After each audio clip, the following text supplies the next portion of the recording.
भारतीय चिकित्सा पद्धति में, समझ रहे हैं। हमारे पास एक किताब है चरक संहिता नाम है उसका। चरक संहिता मोटी सी किताब है। चरक का नाम सुने? चाणक्य नहीं, महर्षि चरक थे। अरे अपने ज्योग्राफी में क्वेश्चन है क्लास 10th में कि चरक का संबंध किस देश से था, हम लोग में ना। तो वो चरक क्या है, एक बहुत बड़े आयुर्वेदाचार्य थे। उस चरक संहिता में कौन चीज कैसे खाना चाहिए, कब खाना चाहिए, ये साफ साफ लिखा हुआ है। मतलब उसमें साफ साफ मना किया गया है कि दही को रात में नहीं खाना है, दही दिन में खाना है। किस मौसम में कौन सा भोजन करना है ये भी लिखा हुआ है। साफ साफ लिखा है कि सूर्यास्त के बाद भोजन नहीं करना है। आई मीन कैलेंडर है ना हम लोग के घर, उसमें सबका मुहूर्त दिया, खाना कब खाना है, हाँ क्या बिल्कुल खाना है। बिल्कुल। तो ऐसे ही नहीं है सब। देखिए धर्म में भी बहुत सारी ऐसी चीजें हैं जो विज्ञान पर आधारित है, ठीक है, बिल्कुल साइंटिफिक तरीके। हर धर्म के बुक में, चाहे वो कुरान शरीफ हो, चाहे हिंदू धर्म का, एक सनातन धर्म का कोई धार्मिक किताब हो, साफ साफ लिखता है कि खाना खाने के बाद तुरंत बाद पानी नहीं पीना है। कितना बार कूला करना ये भी लिखा हुआ है ना। तो गलत तो नहीं है ना। तो ऐसा करते हैं? नहीं करते। तो नहीं करते हैं तो उसका असर अपने शरीर पर देखिए, ठीक है। मैं पढ़ाने जहाँ जाता हूँ, मैंने कभी बताया था कि उनके यहाँ 7 बजे के बाद कोई खाना नहीं खाता है। शाम को 7 बजे तक लोग अपना खाना खा लेते हैं। हम गए और मेरी तबीयत खराब थी तो देखते पहचान गए कि आप समस्या क्या क्या है। जूता खुलवाए, मोजा भी पहने हुए थे तो खुलवा के देख रहे हैं, कह रहे हैं कि आपका पैर सूजा हुआ है, आपका लीवर डैमेज है। लीवर डैमेज है तो पैर में समस्या है। स्किन समस्या जो भी है आपके पास, उसका सीधा कनेक्शन आपके लीवर से है, याद रखिएगा। तो मांस मछली साथ खाने का चीज नहीं है। लोग खाते हैं वो अलग बात है, अब तो नहीं कर रहे। अब तो लोग मतलब जीवा जो होती है ना, जीवा स्वाद, उसके गुलाम हो गए। जो चीज अच्छा लगता है वो खाते हैं। स्किन प्रॉब्लम है, उनको अंडा तो खाना ही नहीं है, उधर देखना भी नहीं है। लीवर से संबंधित प्रॉब्लम है, स्किन समस्या है आपको, तो अंडा नहीं खाना है, ठीक है। बहुत ऐसी चीजें हैं, मतलब जो आदमी कहेगा तो इस पर कॉन्ट्रडिक्शन हो जाएगा, बहस का मुद्दा हो जाएगा कि धार्मिक चीजें हैं। धर्म नहीं है वो, पूरा विज्ञान है, समझ रहे हैं। धर्म में बहुत सारी चीजें बिल्कुल विज्ञान पर है। धर्म से इसलिए जोड़ दिया कि लोग अगर धार्मिक होगा तो उस बहाने भी ये नहीं काम करेगा कि हमारे धर्म में मना किया गया है। धर्म में कह दिया कि पानी बर्बाद नहीं करना है, कुरान में भी लिखा हुआ है।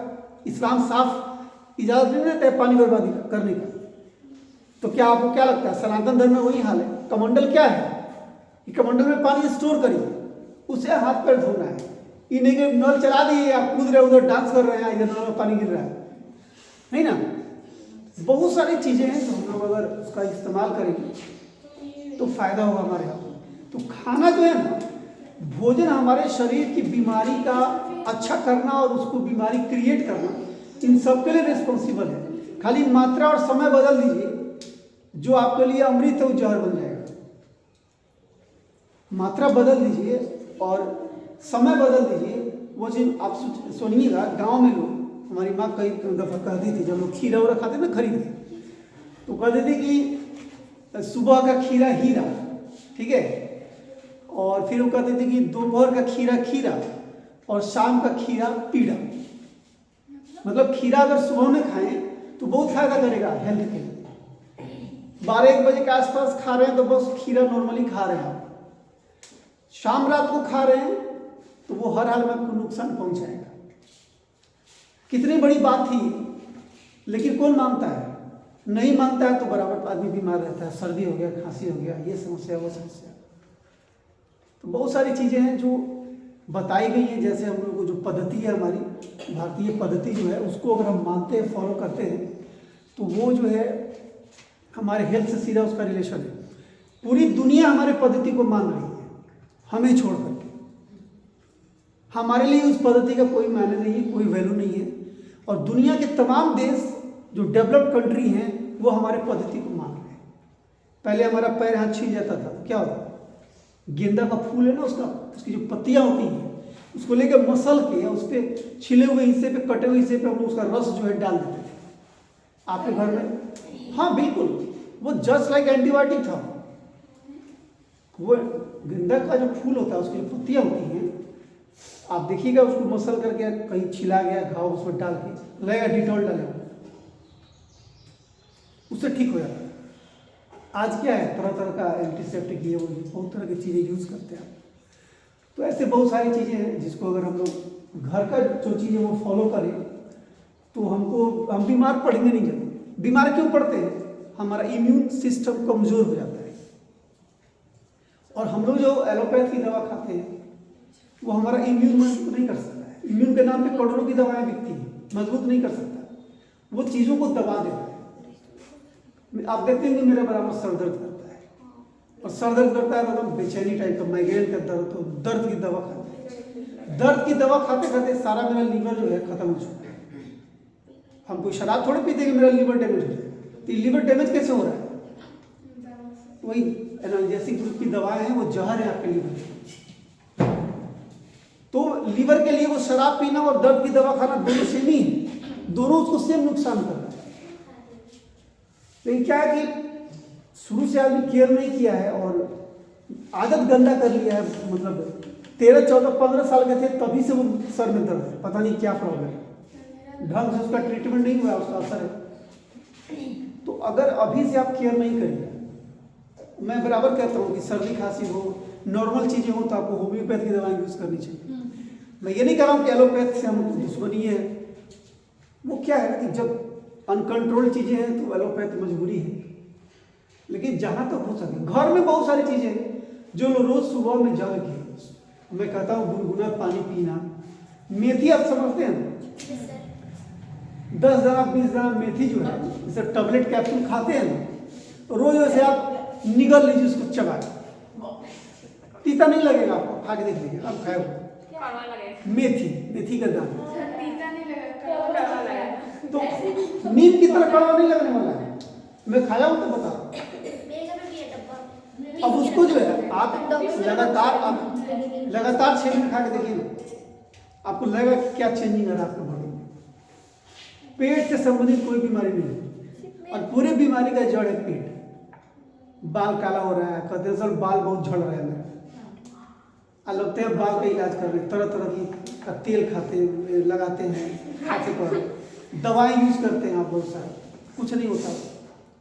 बाल तो नेचुरली झड़ता है, 40 बाल एक स्वस्थ इंसान का भी झड़ता है, लेकिन उससे ज़्यादा गिर रहा है बाल तो समझिए कि प्रॉब्लम है। प्रॉब्लम का सीधा कनेक्शन पेट से है। पेट जिसका साफ नहीं है उसके बाल पक जाएंगे। सबसे पहले तो बाल ही पकेगा उसका। कोई बच्चे देखते होंगे बच्चों का कि 15 साल का है अब बाल जो है पक गया। मैं कोचिंग में पढ़ाई जाता हूँ, लड़का पढ़ता है 7th में, आधा पक गया।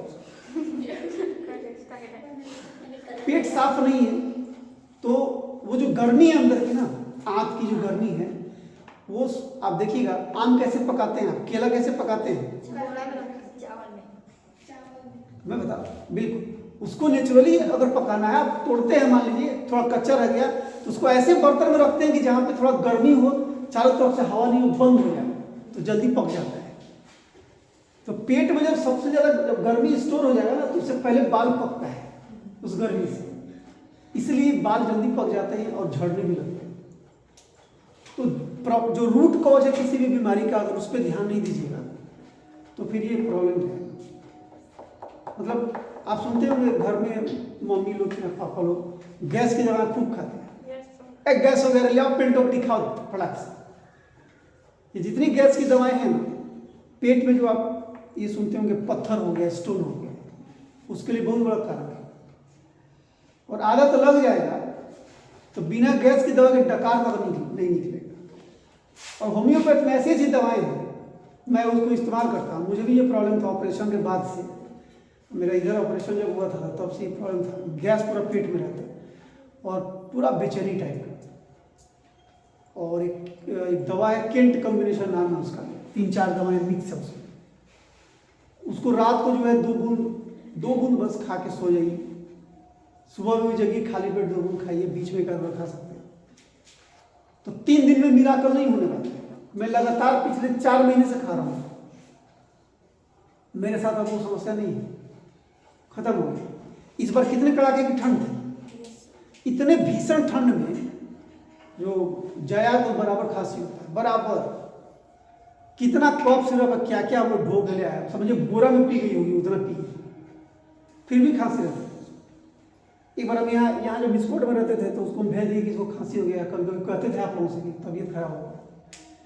इस बार देख लीजिए होम्योपैथ की दवा यूज कर रहे हैं, उसको खांसी नहीं हुआ। और छोटका तो अंग्रेजी दवाई खाता ही नहीं, अभी बीमार पड़ गया था, कल ले गए तो सांस में उसकी प्रॉब्लम है, ले जाकर मशीन वगैरह से चेक करवाए तो बहुत सारा दवा दी है। लेकिन हम जाएंगे होम्योपैथ वाले से मिलेंगे और वो दवा लेंगे तो इसकी जरूरत नहीं पड़ेगी। बच्चे को तो बचा कर रखिए एलोपैथ, क्योंकि आदत नहीं लगे। तो बहुत सारी ऐसी चीज़ें हैं। सुबह में चलते हैं, ठंडा लग रहा है, हम बोलते हैं कभी कोई दवा का नाम, डलका मारा है, डलका मारा 30 खरीदिए, 2 बूंद जीभ पे डालिए और निकल लीजिए बाहर, ठंड का असर नहीं है। और ठंड लग गया है, अगर सर्दी बढ़ गई है तब क्या, तो एकोनाइट नेपल्स लीजिए, एकोनाइट नेपल्स 2 बूंद डालिए, खत्म।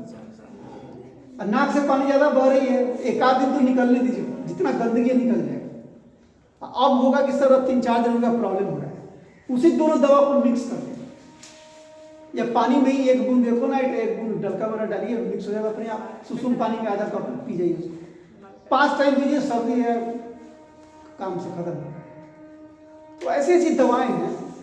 अब क्या ना कि दूसरे लोग इसको कहते ही नहीं, करे होम्योपैथ तो कोई दवाई नहीं। हम तो गए थे कफील अहमद सर के पास जया का इलाज करवाने, इतनी खांसी थी, वो पुड़िया में एक दवा दी, एक खुराक बना करके। हम बोले कि सर खांसी इतनी ज़्यादा है कि हम लगातार 1 घंटे खांस रहे थे, लगातार, ऐसा खांसी को भी देखे नहीं थे। वो बोले कि आज के आज खत्म होगा, ले गए और बढ़ गया दवा खिलाने के बाद। 7 बज रहा था समझे, और वो बारिश जो है एकदम बादल घिरे हुआ था। 7 बजे हम निकल गए मोतिहारी के लिए दवा लाने, अंग्रेजी दवा। हमको लगा कि मामला फंस जा रहा था, इतनी खांस रही थी, लड़की कैसे सह रही थी।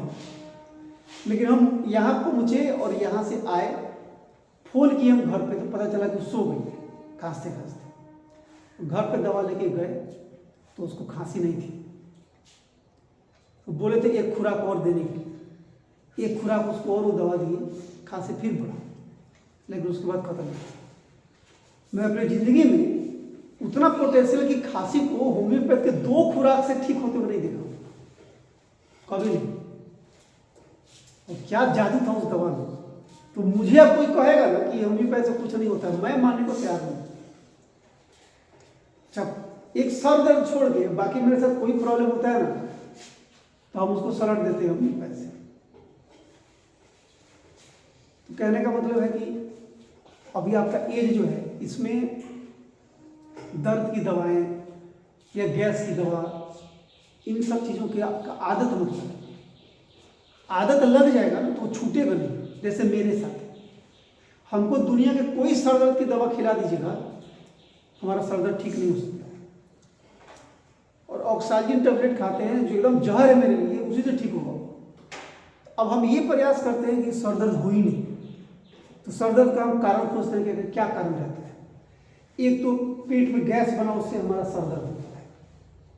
दूसरा, बहुत ज़्यादा तनाव वाला माहौल है, कहीं झगड़ा टेंशन हो रहा है, किसी से बहस हो रही है, तो मेरा सर दर्द करने लगता है।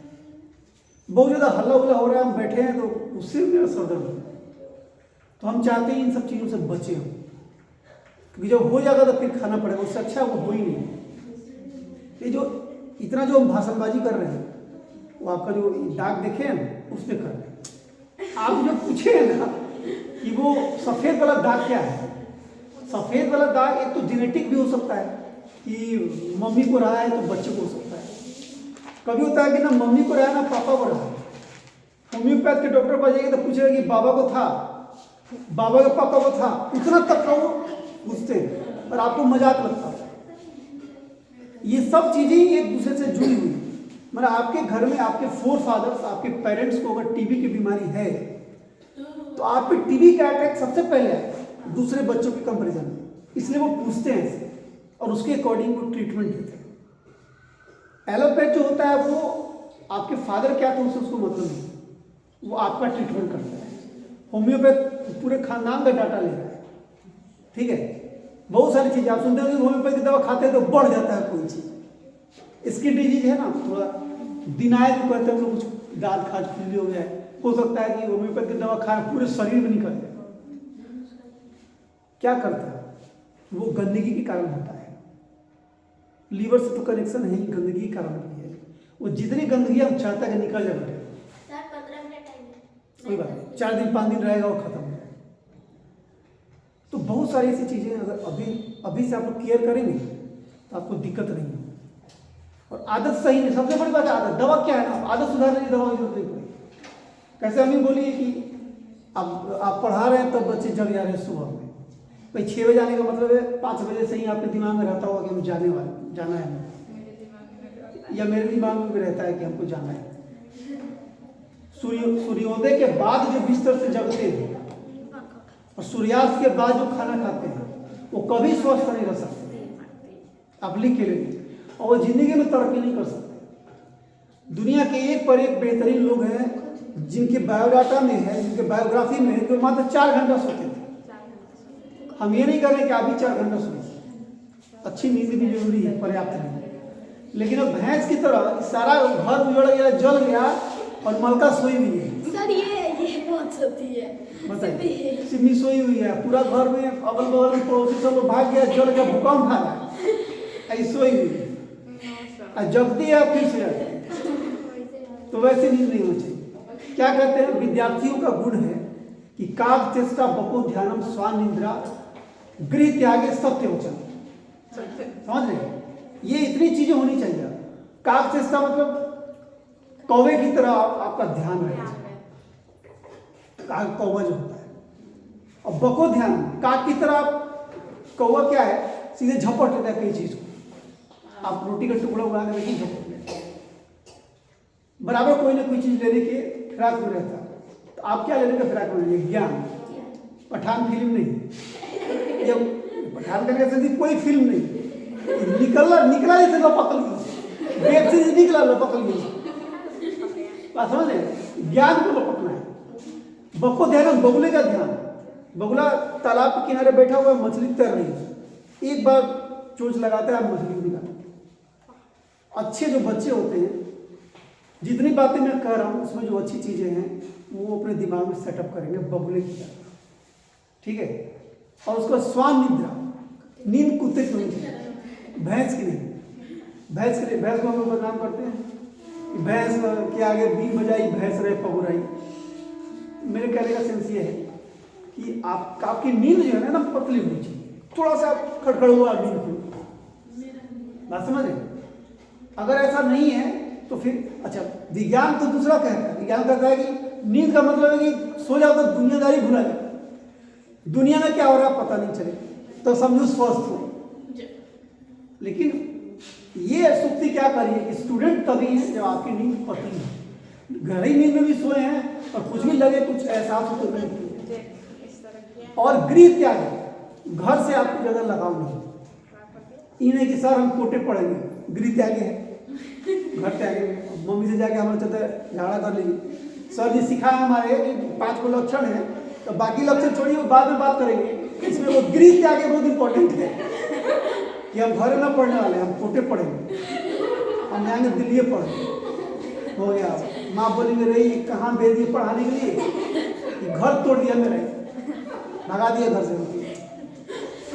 गृह त्यागे का मतलब क्या? देखिए, और कर्म तो नहीं निकालिएगा। जैसे रामचरितमानस की पंक्ति आ रही है और गधों की जमात जो है अलग अलग मीनिंग उसका निकाल रहे हैं, वैसे नहीं। गृह त्याग का मतलब कि घर से मोह माया लगाओ नहीं, आप पढ़ने के लिए जाए, नहीं कि आप रजाई में घुसे हुए ना। बच्चा भी टंगा टंगा के स्कूल जाता था, कोई वीडियो में दिखाता है छोटा बच्चा स्कूल जा रहा है, रो रहा है, उसको जो है चेतावनी दे रहा है, देख लेंगे, ठीक है। और वो छोटू है, मोटू मामू जाता है स्कूल, हम उसका वीडियो देख रहे थे, तो रो रहा होता है, उसको उसका भाई चाहे कोई जर्सी स्कूल ले जा रहा है, रास्ता में उनको लोग टोकता है, क्यों छोटू कहाँ जा रहे हो? पता है तेरे बाप को मुझे बुझा उसके बाद जो है तरह का गाली देता रुक जाता है। अब वो क्या है, उसमें गृह त्यागे वाला कॉन्सेप्ट नहीं है उसके पास। घर से उसको बहुत लगाव है, फ्री फायर खेलना है, मोबाइल देखना है, रुद्रा देखना है, तरह तरह की चीजें बच्चों को देखनी है। तो मतलब आपका लगाव घर से नहीं होना चाहिए कि हाँ हमारे घर में शादी है, अरे शादी किसका है उसको टेंशन नहीं है, तोरा पसंद क्या चाहिए, शादी वाला ज्यादा तो तू ही बिजी है। जैसे आप निशा को देखो, शादी की कौन सी है, कहाँ मौसी के यहाँ की नानी के यहाँ कहाँ गई हो, 15 दिन से गया हो, उसका कोई जो है अब फोटो डाल रही है स्टेटस। शादी किसी की है, तू कह रहा मैं बिजी हो गई। तो गृह त्याग का सेंस क्या है कि पढ़ाई के आड़े अगर आपका घर आ रहा है, उससे लगाव नहीं रखना है, उस मोह माया में नहीं पड़ना है। और सत्यवचन इसलिए कहा, एक स्टूडेंट को झूठ नहीं बोलना है। होमवर्क नहीं बनाया, सर कॉपी छूट गया, अच्छा तो चल घर में कॉपी देख लेंगे, वहीं पे चल दिखा दे घर, झूठ बात है, कॉपी छूट गया, बनाया नहीं तो कॉपी छूट गया, सर सर में बड़ी दर्द है। बहाना तरह तरह के बच्चे करते हैं, जहाँ टाइट व्यवस्था है वहाँ बहाना होती है। ये लक्षण आप में नहीं होना चाहिए। अगर ये लक्षण सब है आप में, तो आप कुछ नहीं कर पाएंगे। आप लिख के रख लीजिए।